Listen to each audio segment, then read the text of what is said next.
All right, I'm going to walk you through this latest city council meeting on Tuesday where there was an agenda item specifically on 5G and wireless. And so they brought a panel of quote unquote experts and they did this whole presentation, these four people, and they're basically selling the city council on why we need 5G, why we need small cells, and why wireless radiation is no big deal. So I almost puked. I was literally shaking by the end because I was so upset with all this nonsense I was hearing. It was basically just a huge sales pitch.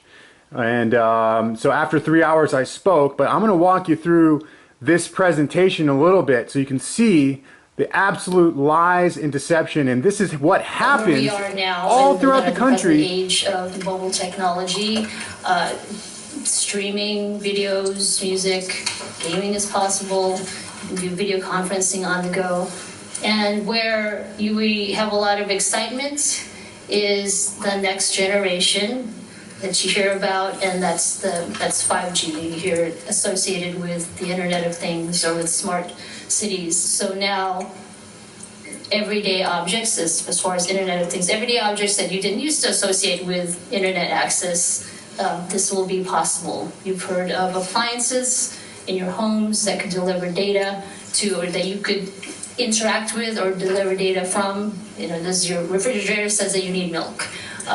You can order then milk because of the data that your refrigerator is. Or smart cities, your sewer manholes can tell you when you have a surge.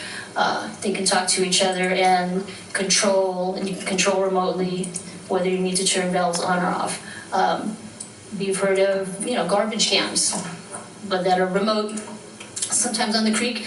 Now you know that they're full because your garbage can will be able to tell you that it's full and then you need to send service out. So Internet of Things, smart cities, these are things that are said to be possible with fifth generation wireless. Okay, do we really need our trash cans talking to the sewer or whatever? It's this artificial intelligence. They're selling a future of artificial intelligence controlling and dominating our lives.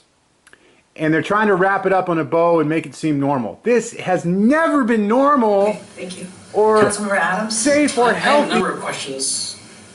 Okay, so this Adams, the second lady on the right, she reached out to me saying, "Hey Dave, can I call you sometime?" Because I've been emailing them, and she never has. But she has shown that she has a pulse at least, and so she asked these guys, "Is this safe? And would you want one outside your window?" And the response was, "Oh yeah, I would take one outside my window, sure, if it's in compliance, blah blah blah blah blah." And she's like, "Okay, great, thanks." I mean, I'm just wondering, are they really just taking their word for him and, okay, let's do it?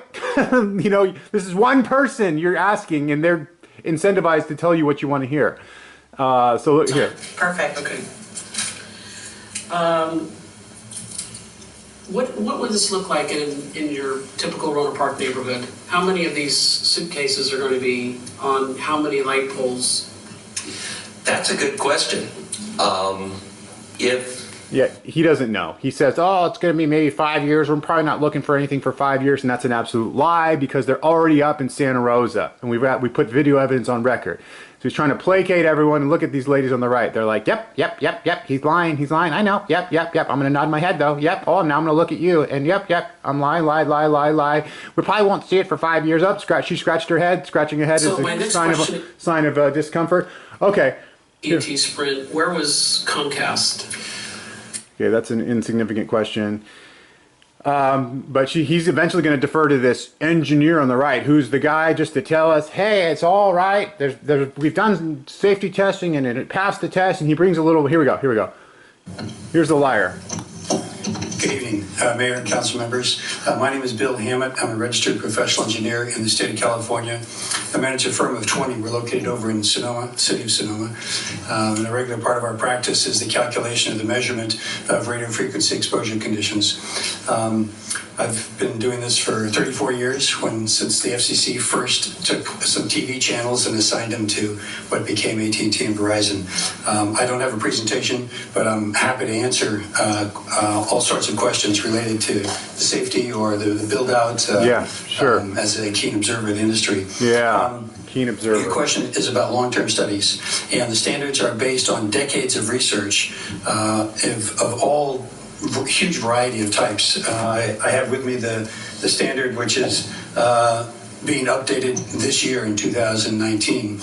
Half of this document is just the listing of all the studies that go into this. It's a worldwide database that the scientists in the U.S. use, the scientists in other countries use to develop the standards.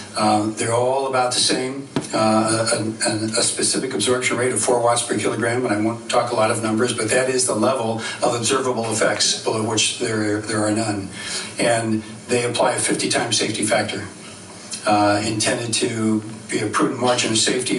Look at the lady on the left. Up, say 50 times safety factor. Who even knows what that means? What's 4 kilowatts?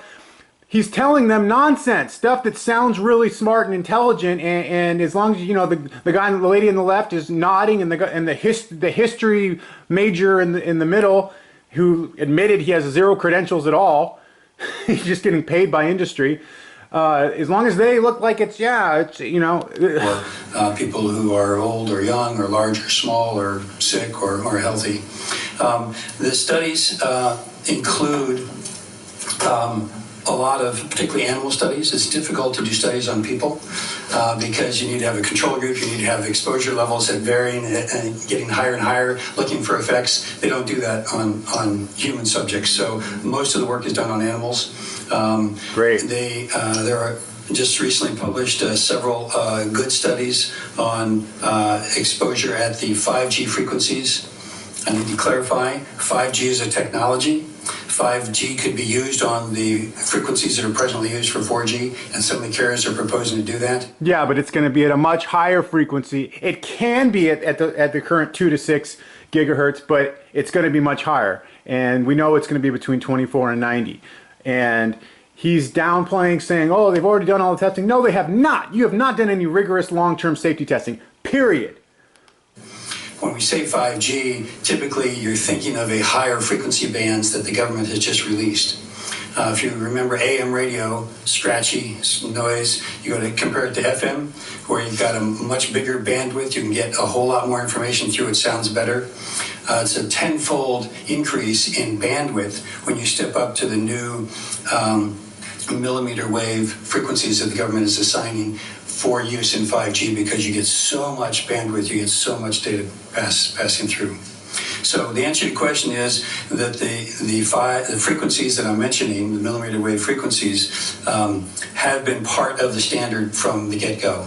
And the standards that exist based on research include all the frequencies up past the ones that the commission is using. So would you put one outside of your house and feel perfectly safe? Happily. I have a radio station at my house. So long as it complies with the safety standards, I'm personally aware of that safety factor, and I'm very comfortable with it. Right. Okay. Sure. There's a talk that some cities have said, we don't want 5G in our town, and they banned it. Why would they do that if it's safe?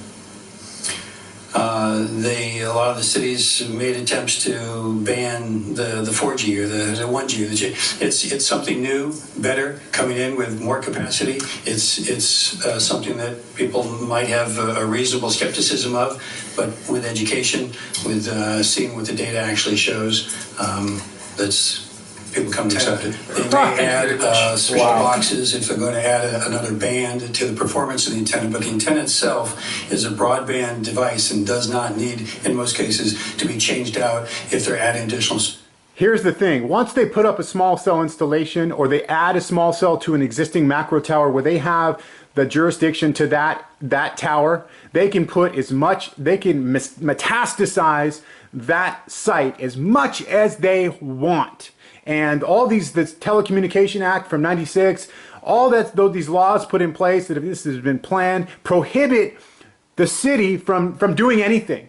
So they're basically saying, once we get the rights to this location and we co-locate on a PG&E light pole or whatever, we can do what we want. We can metastasize it. And these guys are here to say that, oh no, yeah, we might need to based on the data, needing additional coverage.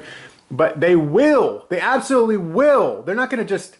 If you let an industry run free, are they going to police themselves? We've we've reviewed ourselves and we found we did nothing wrong. You know, same stuff. The exception is for the high millimeter frequencies, millimeter wave frequencies. Okay, so here I come on. And by this time, my blood was boiling. Visions that are going to be coming in front of you.